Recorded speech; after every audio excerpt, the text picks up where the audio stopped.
Here's a throw by Merton. It is a collision at the plate. And Pierzynski not only bangs into Barrett, bangs onto the plate, and here they go.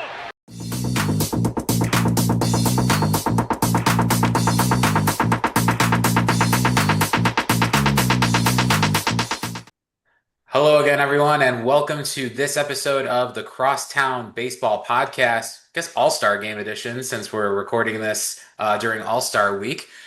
He is Matt Cannon. I am Kevin Sullivan. We have a lot to get to this week, so we will get right to it. Starting this week with my favorite team, the Chicago Cubs. The Cubs went into the All-Star break looking decent. They seem to have rebounded a little bit since their struggles earlier. They're the hottest team in baseball, I think, over the last 28 games. They have the best record. Alex Bregman finally looks like he's starting to hit. He's gotten hot a little bit towards the end here, but man, it was a bad first half for him, I would say. Again, you and I have talked about big contracts, free agents, and a lot. It seems to happen a lot. Like, these guys will have bad first halves and then maybe start putting it together. So hopefully hopefully the worst is behind him. Yeah, hopefully. I mean, I think living up to that contract is a big reason why this happens for a lot of guys. But yeah, he's looking good. Sounds like. Yeah, I mean, the first 2 months he was awful, and then all of a sudden he's like MVP now. It's crazy, but it's good to see Alex Bregman finally starting to get hot. Hit a couple homers over the past week. Seems to be regaining his form. Let's hope that continues into the second half. But we will see. Over this past week, the Cubs took 2 out of 3 from the Orioles and the Reds. Pretty good series there. Obviously, a good way to go into the second half of the season. As it stands right now at the All-Star break, the Cubs are currently 5 games back of the Brewers for first in the NL Central. However, they are 2.5 games ahead in the wild card. So they're sitting in a decent spot right now. They're definitely within striking distance of the division. But obviously, the injuries have really piled up for the Cubs, especially with the pitching this year. I think they're going to have to make a move at the deadline if they truly want to try to get the division. 5 games back is definitely striking distance. Yeah. But those Brewers are scary, and I don't know if they're going to let up much ground, truthfully. Yeah, but however, their ace pitcher is missing the All-Star game, Jacob Misiorowski, due to arm fatigue. Well, so he was supposed to go up against Paul Skeens on Sunday, which, of course, that would be one of the best matchups in baseball. Yeah. So he wasn't going to pitch the All-Star game anyway because he was pitching Sunday. But the fact that I found it interesting that they skipped his start going into a break. This feels like he may have arm fatigue, but this feels like they're like, hey, like, let's just say your arm's a little tired so we can get you some actual rest. Right. It was too bad because I was really looking forward, and I know pretty much all of baseball was looking forward to him versus Paul Skeens, and it's not too often we get like 2 real star pitchers pitching against each other, and I don't know who started for him, but you remember from 2008, I think it was supposed to be Randy Johnson versus Greg Maddux or something like that. Yeah. And they both couldn't pitch for whatever reason, so it ended up being these 2 rookies, Max Scherzer and Justin Verlander. Clayton Kershaw. Yeah. It's funny how that works. I know, isn't it? But yeah, it'll be interesting to see what happens with him. I think they're just doing it as a precaution. Honestly, I think they're just trying to save his arm. Give him like a full 2-week break essentially till he pitches again. Yeah, I mean, listen, you're the Milwaukee Brewers. You're in a playoff position, and you need this guy good for October. So yeah, right. It wouldn't shock me if they skip a few more of his starts. Sox used to do that with Chris Sale sometimes. There are other pitchers that have done that in the past. So yeah. I mean, if they have this 5-game cushion, it works. Now, if the Cubs close that gap a little bit, they may feel a little more pressured to pitch him a little bit more. We all remember CC Sabathia pitching on 3 days rest for the Milwaukee Brewers back in like 2008, and it worked. He was a tank. He was a tank. That is Like still the best pitching. That like he is the best. That is the best pitching performance over like a 3 month stretch, I think, in our lifetime. it's Like close with like it, 2015 Jake Arrieta. 2015 Jake Arrieta is up there. I think Yeah. like late 90s Pedro Martinez is up there as well. Hmm. Boy, see, just for like the amount he pitched in like maybe it was even like a 2 month period. It was like, yeah, he was going like every 3 days for the It Brewers. It was was crazy. crazy. And Yeah. trivia question: the Brewers manager at the time, I think it was Ron Renicky, was fired like a week Was before the playoffs. was no, wasn't it Ned Yost?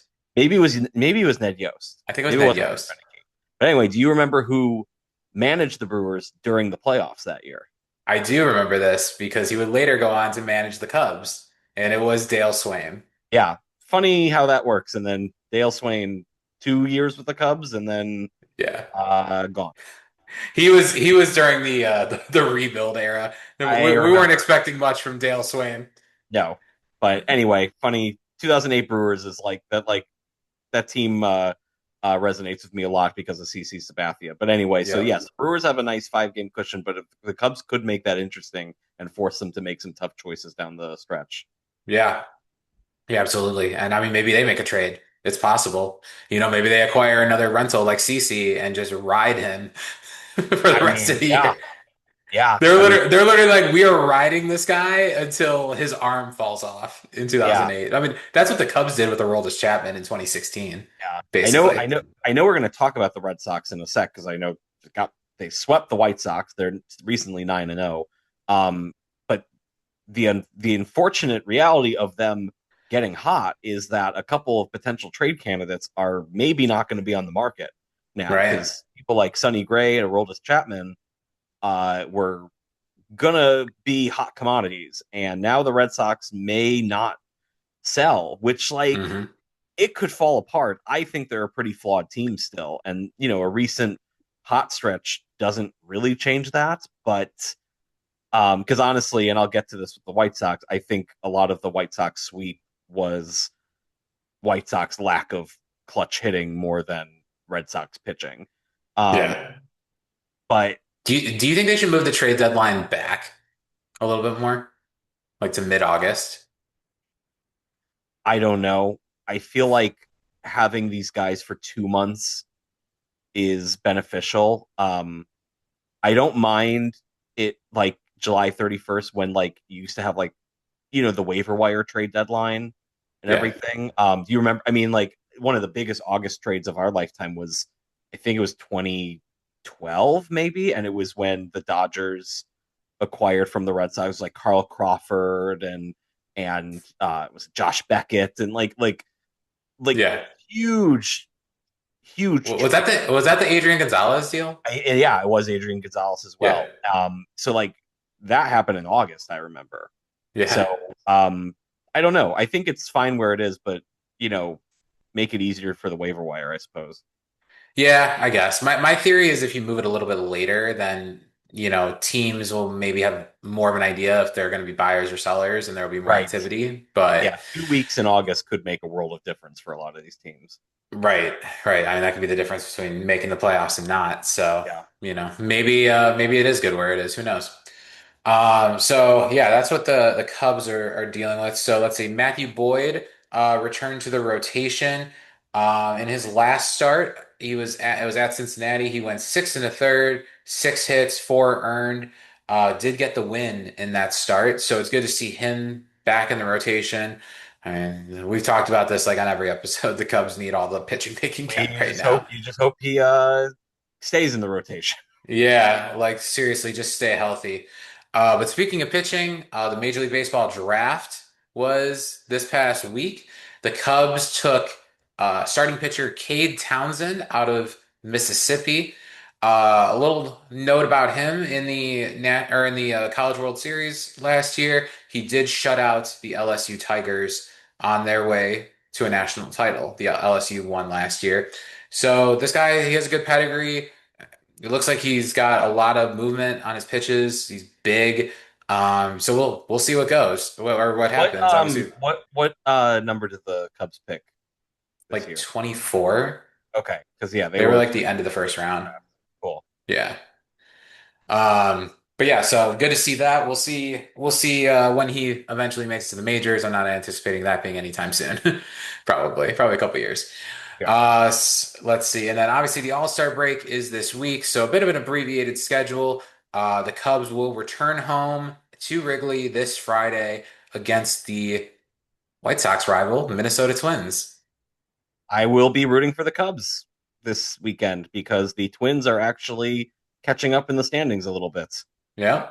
You heard it here first, folks. He's going to be rooting for the Cubs this weekend. I will be. Yes. He might spontaneously combust. Yes. I hope the Cubs beat the Twins, 20-21, and Cubs pitchers get tired and ERAs inflated, but I hope they win the games. All I'm right. just kidding, of course. Sure you are. Sure you are. But that'll do it for the Cubs recap this week.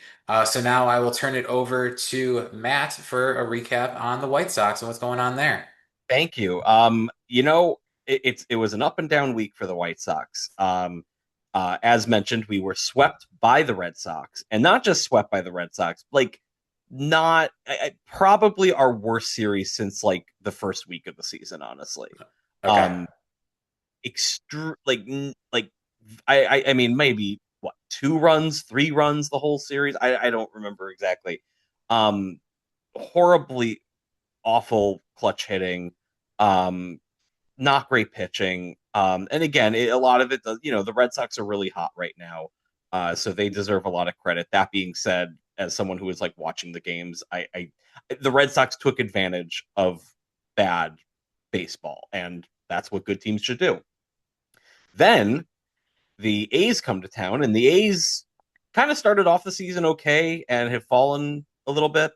And yeah, they did not put up much of a fight at all. First game, 14-1.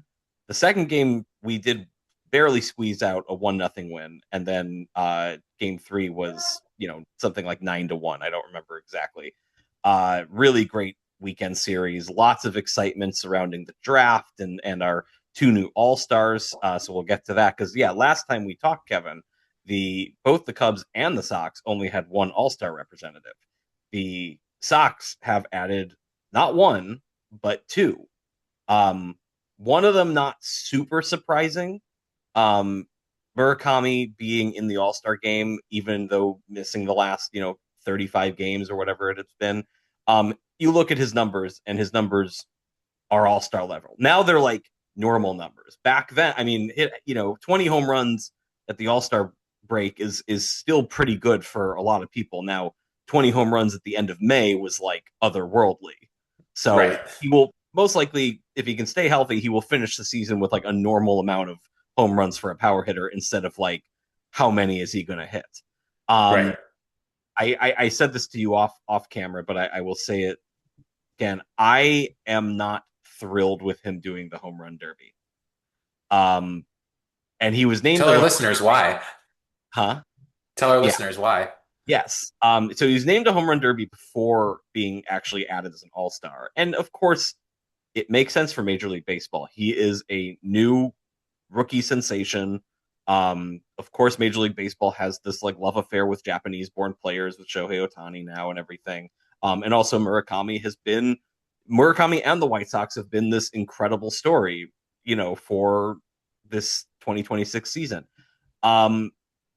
I want him to stay healthy. He just got off an injury, and the home run derby is always an injury risk. And I trust him that he knows what's best for him, and it's going to be really cool watching him on the national stage like that. And I think he's going to hopefully hit some good long home runs. But I would have rather him decline the home run derby and just be an all-star. Honestly, I would have. I'm really happy that he's an all-star, but I'd also be happy if he didn't play because I just want that guy to stay healthy. We missed him. He is a really good presence in that lineup. And then shockingly enough, we have a third all-star in Tristan Peters, who has been a really consistent presence all throughout, but really has turned it on recently, including hitting for the cycle this weekend. And it was extremely exciting. I don't know about you, but when a cycle ends in a triple, I think it's the most exciting play in baseball.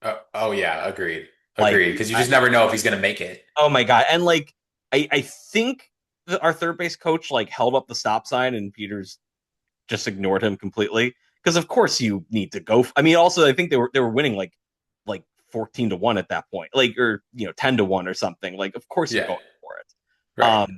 I think so the last time a White Sox player hit the cycle was Jose Abreu in 2017. I believe he also ended on a triple. And so it's just really, really exciting. And of course, I think that is the toughest, play to get in a cycle. People hit home runs, doubles, singles, triples are much rarer. So that was really cool. And then, as you said with the Cubs, the MLB draft was this weekend. Before that, so Murakami was activated on Friday before Friday's game, and Jacob Gonzalez was optioned to AAA. Now, Jacob Gonzalez did a pretty admirable job covering for Murakami, and I think sending him to AAA made sense. He needs everyday at-bats, and there's not really a spot for him on the Sox roster. I believe he made it about 3 innings into his first AAA game where he was pulled. And, of course, then White Sox Twitter was, are we on hug watch here? Because it didn't seem like an injury. And then, sure enough, he was traded to the Pittsburgh Pirates for the 34th overall draft pick in the MLB draft. And immediately, national writers started guessing who that would be. So before I get to the number 1 pick, I'll start with the 34 pick. The Sox drafted Landon Thome. And, of course, that name sounds a little familiar because he is the son of Jim Thome. And there's nothing the White Sox love more than drafting family members, because they did it with Kenny Williams' kid and a couple others. That being said, he looks like a pretty good prospect. To be taken 34th overall in the MLB draft is no slouch. This is not some random 6th, 8th round pick, So that means in like a future draft, we should expect like Drake LaRoche to be picked. Oh my God! Don't even say that name. That name is banned from this podcast, Kevin. That is. Sorry, I didn't mean to trigger you. That is too much. He's married, by the way. Want to feel old? I think is he married, really? He got married at like 18, like super young, but like just yeah. Anyway, yeah. Oh Drake LaRoche is a banned word on this podcast. So, getting to the number 1 pick, the White Sox thankfully made the smart decision, even though Bob Nightingale was like spending night and day saying otherwise for some reason. He's a weird reporter. But the White Sox drafted Rock Chalowski, not Chalewski, Kevin, as our brilliant MLB commissioner Rob Manfred pronounced. He only had a year to learn this name, by the way. Because how do you get that wrong? They have first a card. overall pick. Yeah. Who has been thought of to be the first overall pick for a year. But he's reading it off of a card. Do they not put the phonetic pronunciation on it? Or why would you need it? He was going to be the pick. If he wasn't the first overall pick, he was going to be in the top 3. Right. When you get that right, like it's just when I saw that video, I was just like, is he serious? Did he really just butcher that guy's name? Like, oh my God, Rob Manfred, you know what? People give him a hard time, and he has made some stupid decisions. But I'll remember for the pitch clock and some other good ones. But like, boy, when you have moments like that, it's like, okay, yeah, it's time to move on. That was stupid. But anyway, very happy with this pick. Seems very MLB ready. I mean, like, and by the way, I don't know if you saw the video of him getting emotional. I did, yeah. Just for me personally, I think, especially when we were growing up, Kevin, I feel like especially athletes like really tried to hide emotion, and oh yeah, you were pretty criticized for it, I think. if you and so like now you have the number one overall pick baseball like crying that he's been selected number one, and apparently absolutely loved his time in Chicago and got really attached to the White Sox. He was actually at the Braden Montgomery walk-off home run game, apparently, Yeah, I saw that. which is really cool. And so he's gonna sign no matter like they part of the I think didn't he already sign? I thought um he I may th- have. yeah, I think he signed like today. If he did, I was out all day. But like, yeah, I mean, and part of the Jacob Gonzalez trade was actually getting more pool money, so um, that was just never going to be a question. So really excited for him. His MLB debut will probably be sometime in 2027 if everything goes well. He is another shortstop, but at this point, you just draft the best players you can, right? Like, Shortstop is also the most flexible position. Like you can yeah, put a shortstop pretty much anywhere. listen, Andrew Benintendi is not going to be on the White Sox forever. Maybe you use Murakami as more of a DH than a first baseman. Vargas moves to first. Montgomery moves to third. Rocket short or Rocket third. There are so many possibilities. Yeah. So I'm really thrilled. It was after being swept by the Red Sox, embarrassingly, it was a really great weekend for the White Sox. Really happy for Murakami as an all-star. Really, really happy for Tristan Peters as an all-star to go from acquiring from Tampa Bay for cash considerations and not even being guaranteed an opening day roster spot to being an all-star is a really great story. So after the all-star break, we will have a series in Toronto against the Blue Jays, which will be a hard one, but I'm glad that they will be well rested. And as annoyed as I am that Davis Martin is not an all-star, it's nice for him to have a full week off to recover. So Yeah. I look forward to the second half. And it's been whatever happens, this White Sox team has provided a really great, entertaining first half of baseball, and nobody could have seen that coming, including me. So More me. yeah, very, very happy. So we'll see what happens after the All-Star break. Awesome. Awesome. Yeah, looks like things are trending up for the White Sox. It'll be interesting to see what they do going into the second half, returning against the Blue Jays. I mean, a lot of the Blue Jays are at the All-Star game, so that might work out well, That's true. including their manager. Including their So, manager. Yeah. yeah. So that might work out well for the White Sox. We'll have to see how that It goes. might be the right time to take on the Jays. We'll see. Yeah, absolutely. So now let's turn our attention to MLB as a whole. Obviously, we've been talking about the All-Star game. Dylan Cease, former Cubs farmhand and White Sox pitcher, will be starting the All-Star game for the American League as representing the Toronto Blue Jays. And Christopher Sanchez will be opening it up for the National League. He plays for the Philadelphia Phillies, who are hosting the game. So pretty logical choice there, I guess. I mean, whenever a hometown, especially a pitcher, can start All-Star game, I mean, that's just the best. That's Yeah. gotta be the best feeling. Did you see? So Zach Wheeler was not originally selected to be an All-Star, and then they went to him to be an All-Star, and he declined because he felt disrespected about not being chosen the first time. I understand the sentiment. At the same time, because it's in Philadelphia, I feel like you should have accepted it. If it was in any other city, I'd be like, okay, yeah, that's his right. But it's in the city that he plays. Yeah. Like, if like that happened with like, someone on the Cubs, I would want them to play if it was Yeah. at Wrigley. Yeah, I don't think that was handled the best, but I mean that's his right. If he That's doesn't his want to right. do it, and I get it, like he was chosen as like a backup basically or like a second option. Even though he's having a really good season, but Yeah. that's how it goes sometimes. Let's see, Home Run Derby happening as we record this. And actually, Kyle, I believe Wilson Contreras just finished okay. his his round. So, and I don't actually see how many he got, but yes, you got a couple former Cubs in there. Yes, Wilson Contreras, Kyle Schwarber, 2016 Cubs heroes. They are both participating in the Home Run Derby, along with Munetaka Murakami, Junior Caminero.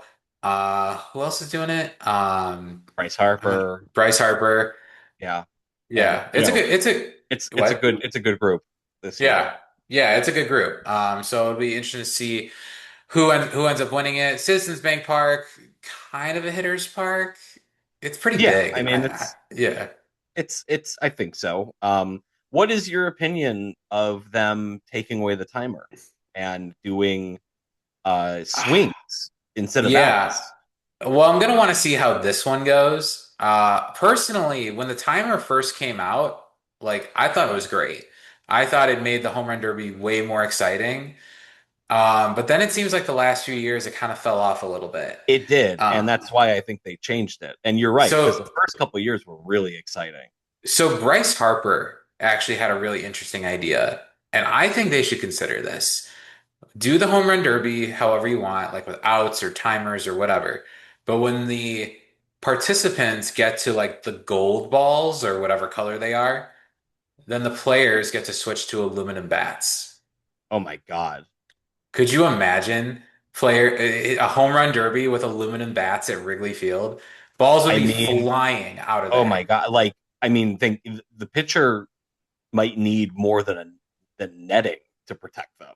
Maybe that's probably Like, true. that's like that. I mean, just like imagining some of these guys with aluminum bats is like crazy. And yes, I kind of want to see it just because that would Could be you imagine insane. Kyle Schwarber swinging an aluminum bat? Oh my Jesus Christ. God. Yeah, I mean that would certainly get the viewership up, I bet. Yeah, I really like that idea. I think that's a cool way to look at it. And like, why not? It's just a home run derby. Who cares? Right. Yeah. So yeah, we'll see how this one goes. But I yeah, this the it being swings as opposed to outs is interesting. So Hmm. we'll see. Yeah. I mean, that's how it used to be. Or it was like it was outs, right? It wasn't swings. It was outs. So Yeah.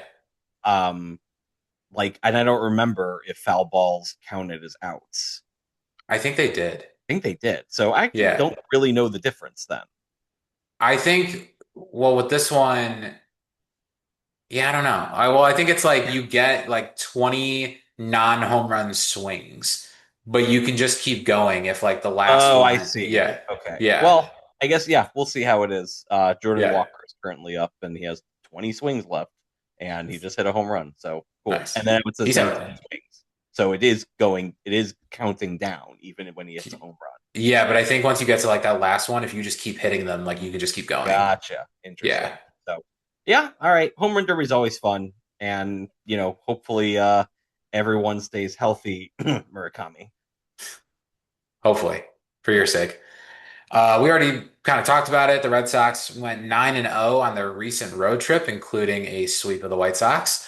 They are red hot right now. Did not see this coming, especially with how their season started, like so horribly. I mean, again, it's if they maintain, not like this hot of a streak, but like even if they play like 500 baseball the next 2 weeks, they are probably not sellers at the deadline. I don't know if they're buyers, but who knows? And yeah, that kind of sucks for both the Cubs and the Sox because Sonny Gray and Aroldis Chapman would probably be two people that both teams would want to target.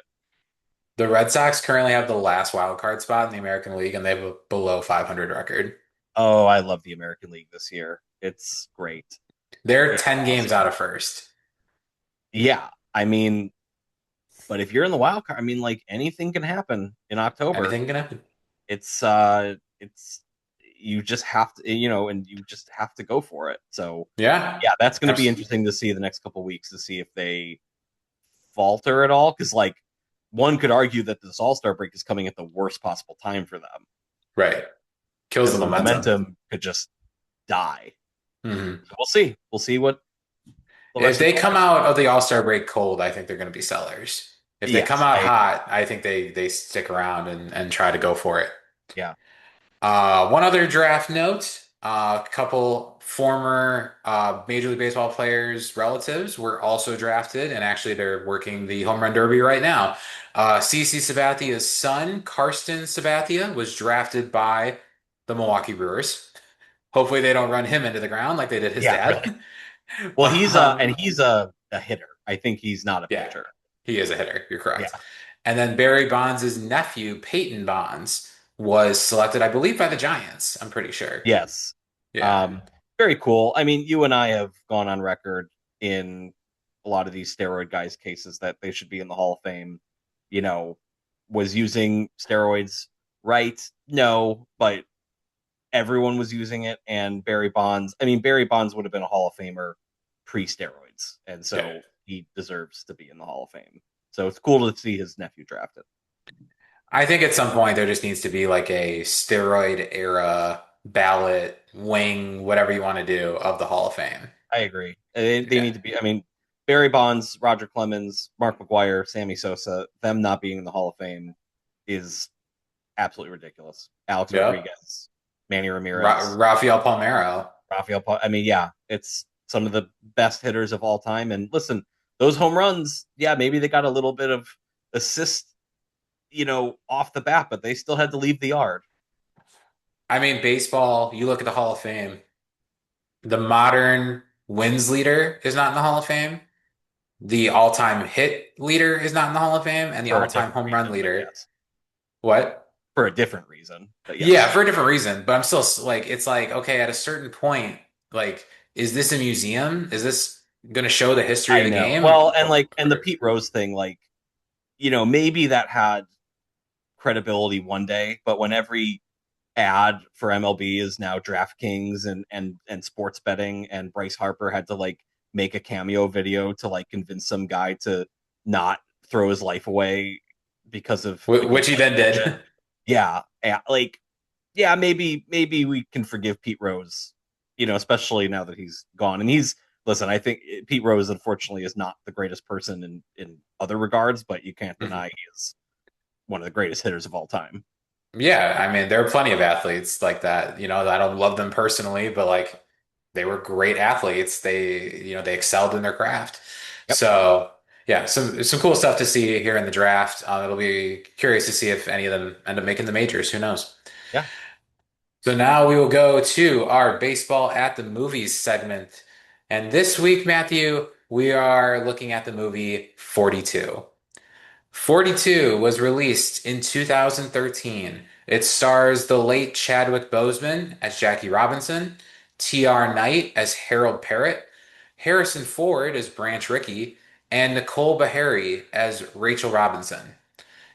In 1946, Branch Rickey, Harrison Ford, legendary manager of the Brooklyn or general manager of the Brooklyn Dodgers, defies Major League Baseball's notorious color barrier by signing Jackie Robinson, Chadwick Boseman, to the team.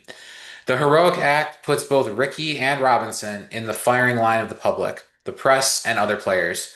Facing open racism from all sides, Robinson demonstrates true courage and admirable restraint by not reacting in kind and lets his undeniable talent silence the critics for him.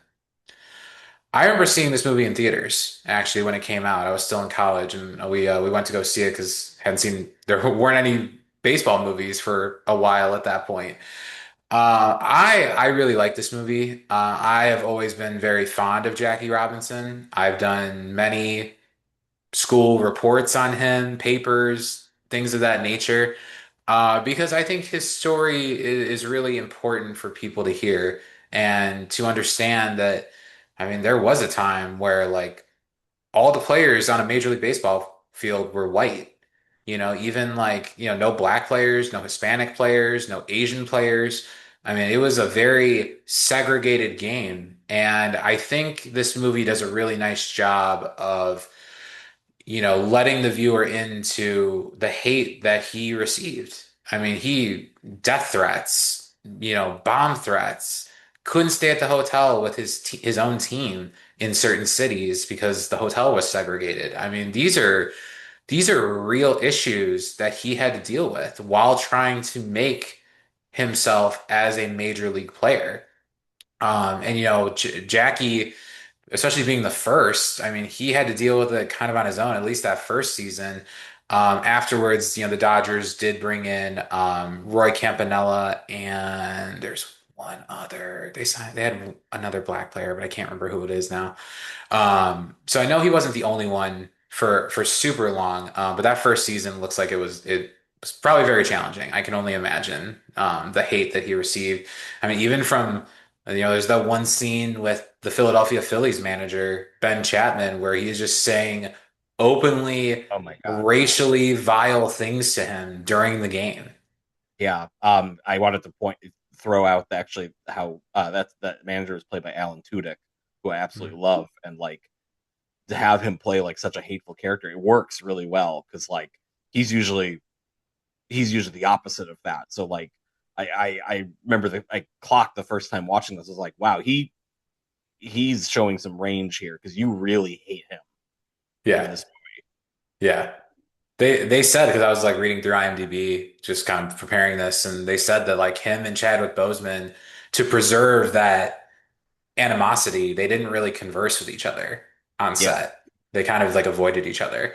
And you yeah, can tell, like it shows, like you feel that tension where it's like, man, is he gonna grab the bat and like hit him over the head with it? and you want him to, but You you want him also to. know that that would.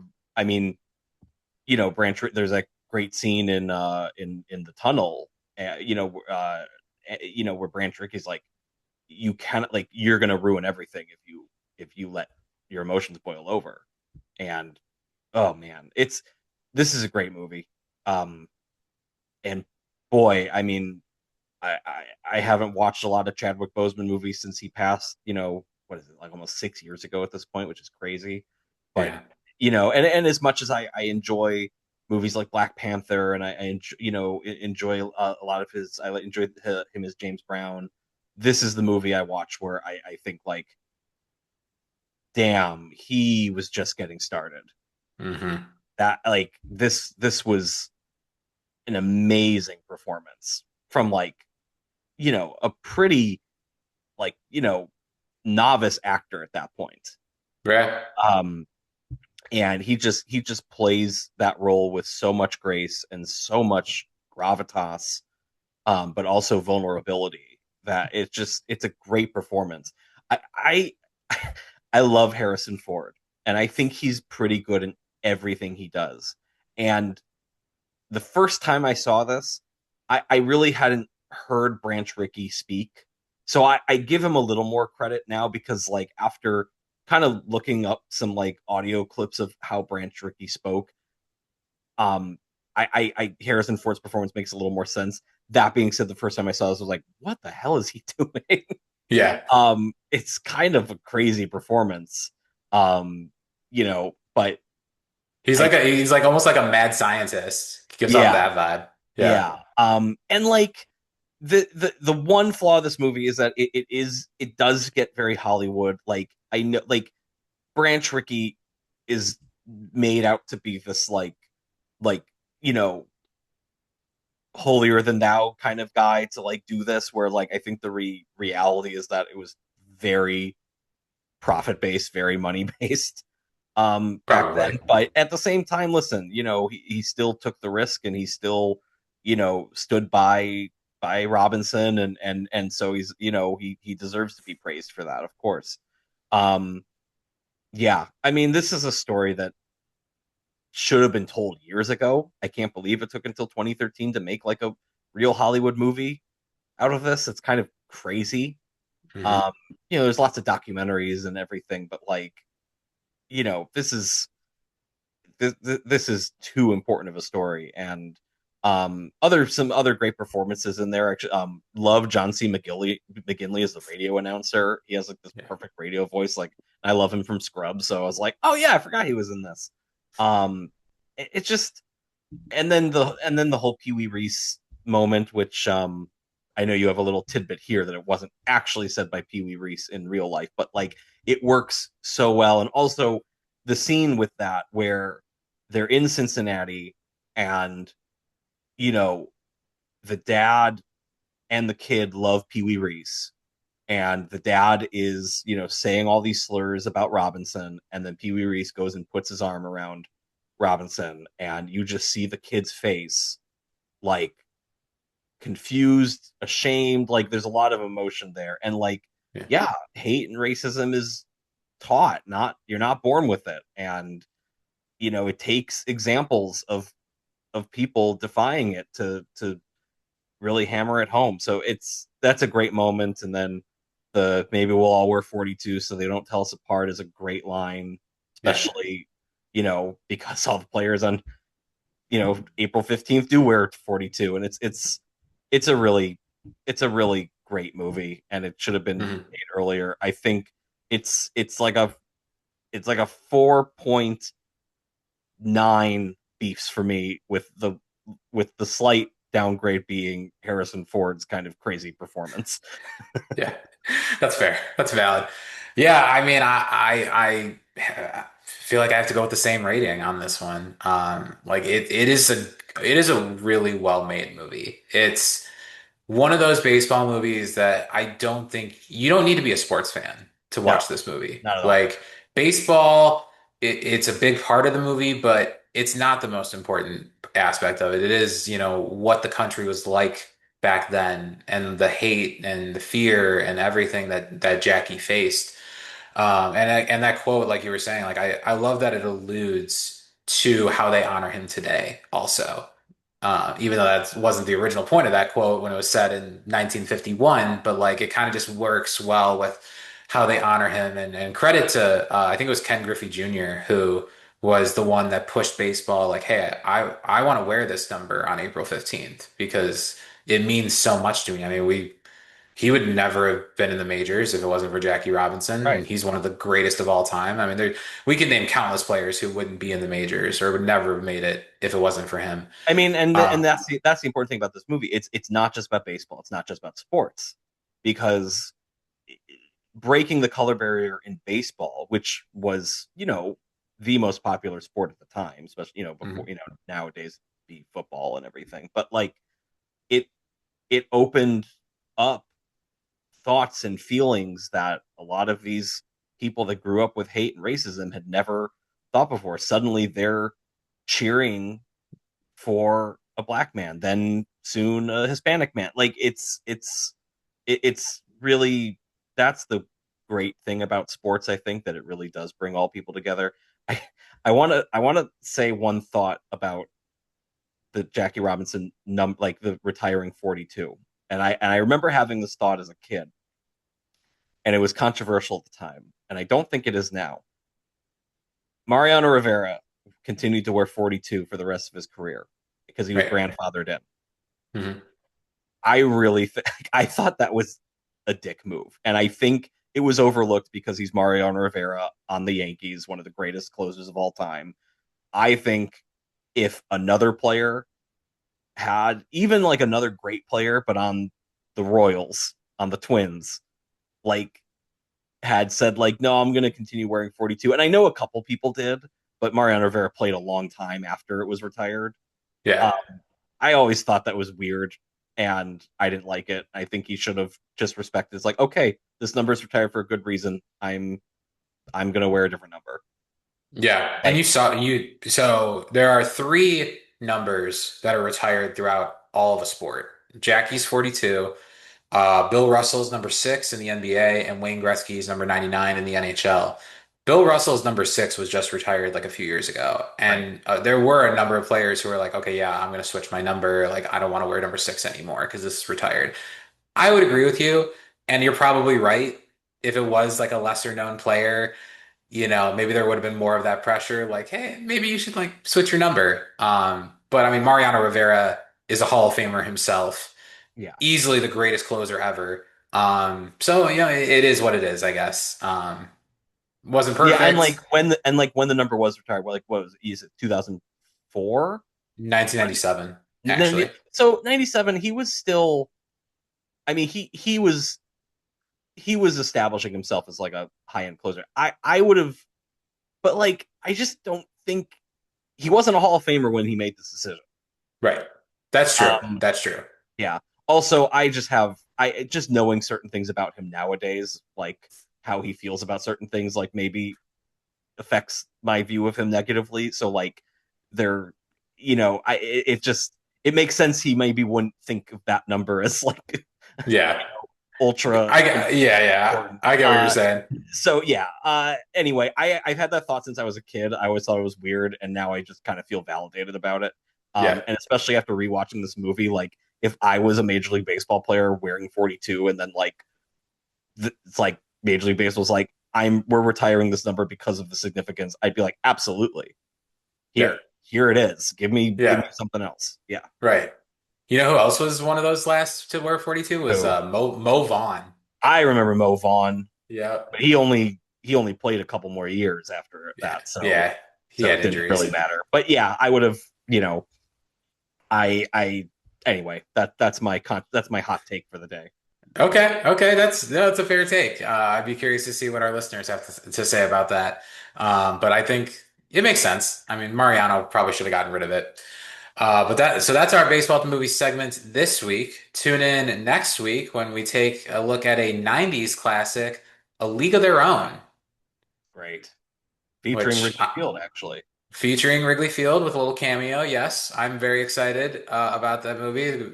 It'll be a good rewatch for sure. Haven't watched it like all the way through in a while. Nice. Yeah, so that'll be good. So that'll be next week. But that'll do it for this episode of the Crosstown Baseball Podcast. Thank you all so much for listening. Make sure to follow, like, subscribe on YouTube and Spotify at Crosstown Baseball Podcast. Also give us a follow on Facebook and Instagram, also at Crosstown Baseball Podcast. And we will see you again next week for another episode post All-Star break. It'll be exciting as we get started here on the second half of the MLB season and the pennant races get into full swing. So we're very excited about that. I'm sure Matthew is very excited because it could involve the White Sox for once. Excited and nervous as hell. Oh, that's one thing I wanted to mention. This is the first time that the Cubs and White Sox have both held a playoff spot at the All-Star break since 2008. Wild. And Yeah. Kevin, we were in high school then, so it's I know. been a long time. I know. We were seniors in high school. Oh my God. We're so old. Yeah. But that'll do it. Thank you so much again for tuning in. He's Matt. I'm Kevin. And as always, go Cubs. Go Sox.